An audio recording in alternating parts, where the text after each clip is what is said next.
Ang Earldale's Park ay isang sikat na pampublikong parke na matatagpuan sa Toronto, Canada. Matatagpuan sa distrito ng North York, sumasaklaw ito sa isang lugar na humigit kumulang 127 hektarya, 51 hektarya, at nag-aalok ng malawak na hanay ng mga outdoor recreational activity. Ang kasaysayan ng Earldale's Park ay nagsimula noong kalagitnaan ng ika-20 siglo. Noong 1950s, ang lupa ay binili ng lungsod ng Toronto na may layuning bumuo ng isang pampublikong parke. Hello! Andito kami sa Earldale Parks here in Toronto, Canada. Ang parke ay ipinangalan kay Earl Dales, isang dating alderman ng Toronto, na may mahalagang papel sa pagkuha ng lupain. Sa orihinal, ang parke ay pangunahing binubuo ng mga bukas na berdeng espasyo at isang maliit na lawa.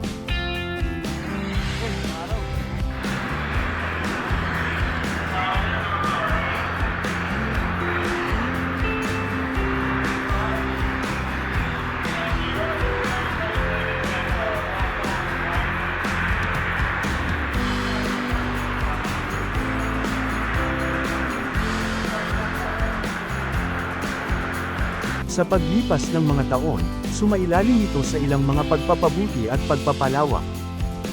Ang lungsod ay namumunan sa pagpapahusay ng mga pasilidad sa libangan upang matugunan ang mga pangangailangan. Yung mga ganyan, Joy, bababa sila. Tapos pag packet nila, dito sila sasakay. Ay, see. Tapos mo ba ulit sila? Oo. Ayun pala. Kaya wala nakasakay pababa. Oo. Oo nga naman, hindi ka naman hirap umakyat, di ba? Ayun pala. Ayan, mag-skate sila pababa. Ayan, ski. Ski yung tawag na. Ski. Tapos, Pagdating doon, yung separate yung pa nila. Ski. Yun, yung nakumba. Snowboard. oo. Galing oh. Bilis oh. Uy! Eto, yung isa, yung dalawa, ski. Yung eto, snowboard. Ayan, pagbalik, sumasakay na sila dyan. Okay. Ayan pala yun.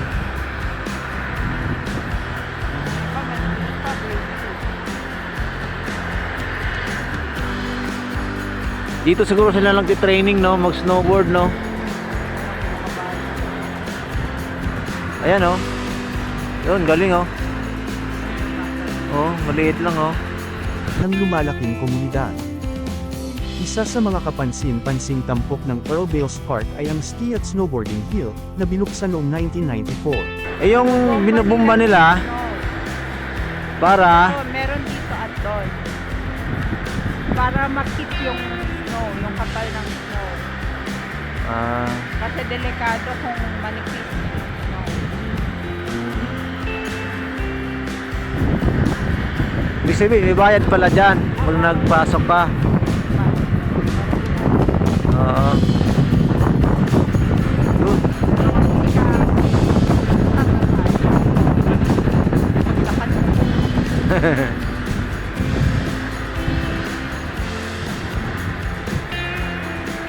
Galing oh. Galing. Ano, magdadala ka ng sariling ano mo, ski equipment.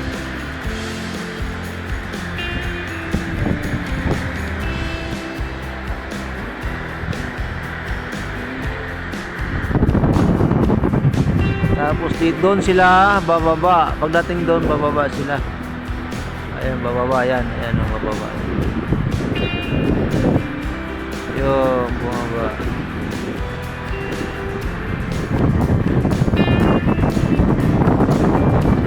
Sunod, mag-ski tayo dyan. Nag-aalok ito ng natatanging pagkakataon para sa mga mahilig sa winter sports na mag-enjoy sa skiing at snowboarding sa loob mismo ng lungsod. Pag maganda ang araw, mas maganda ang view dito. No?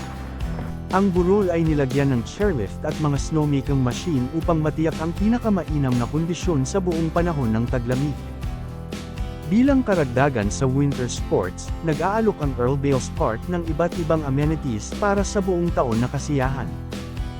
Nagtatampok ang parke ng maraming picnic area, sports field, tennis court, at malaking palaruan. Mayroon ding mga walking at cycling trail na nagbibigay ng mga pagkakataon para sa panlabas na ehersisyo at malilibang na paglalakad. Nangingitim na yung bibig mo dyan. Sa buong taon, ang parke ay nag-host ng maraming mga kaganapan sa komunidad, mga pagdiriwang ng kultura, at mga konsyerto. Ang malalawak na luntiang espasyo nito ay ginagawa itong perpektong lokasyon para sa mga pagtitipon at mga aktibidad sa paglilibang. Ang Earl Bales Park ay patuloy na isang treasured asset para sa mga residente ng Toronto, na umaakit ng mga bisita mula sa malayo at malawak. Sa paglipas ng panahon, ang parke ay naging isang mahalagang bahagi ng nakapalibot na kapitbahayan, na nagbibigay ng isang natural na oasis sa gitna ng urban na kapaligiran. Nag-aalok ito ng hanay ng mga aktibidad para sa mga tao sa lahat ng edad at interes, na nagsusulong ng isang aktibo at malusog na pamumuhay. Sa conclusion, ang Earl Bales Park sa Toronto ay may mayamang kasaysayan na sumasaklaw ng ilang dekada. Mula sa simpleng pagsisimula nito bilang baniling lupa hanggang sa ebolusyon nito sa isang makulay na panlabas na destinasyon, ang parke ay lumago upang maging isang minamahal na sentro ng komunidad. Sa pamamagitan ng mga recreational facility, skiing hill, at magandang kapaligiran, ang Earl Bales Park ay patuloy na isang itinatangi at mahusay na ginagamit na recreational space para sa mga residente at bisita.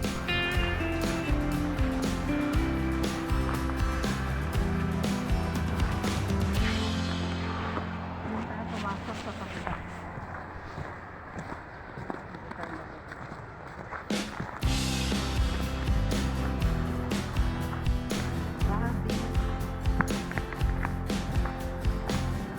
Dito?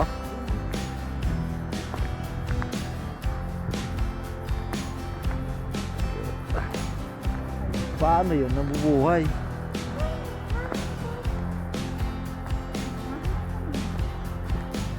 Ay, mga damo-damo na, may mga damo-damo na pala to pag ano no? Pag mga summer. Pag summer din,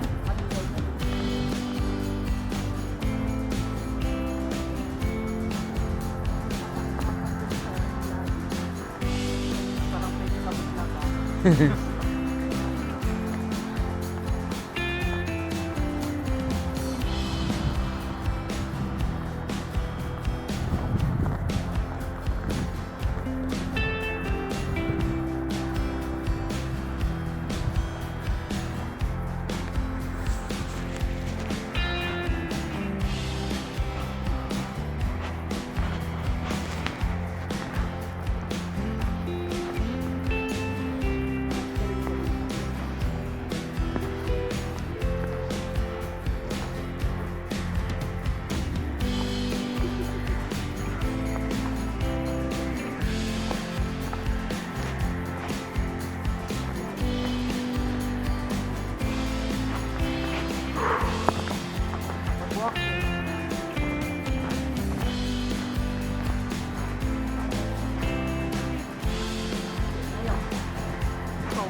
Malamig niya yung paa mo. Hindi. Baka Yung... manipis yung medyas mo kahapon. Hindi, sobrang lamig talaga kahapon. Ano yun eh? Negative 19 yata, 20.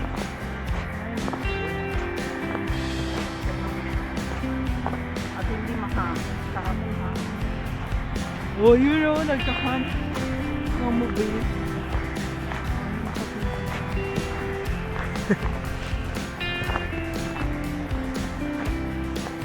Ang gabi yan sila.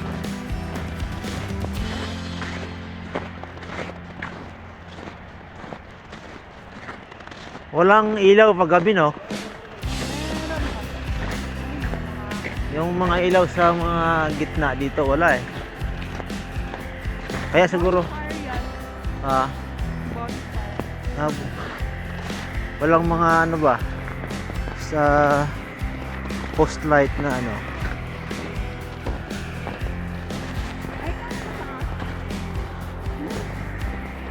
Ah, doon lang.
Kita.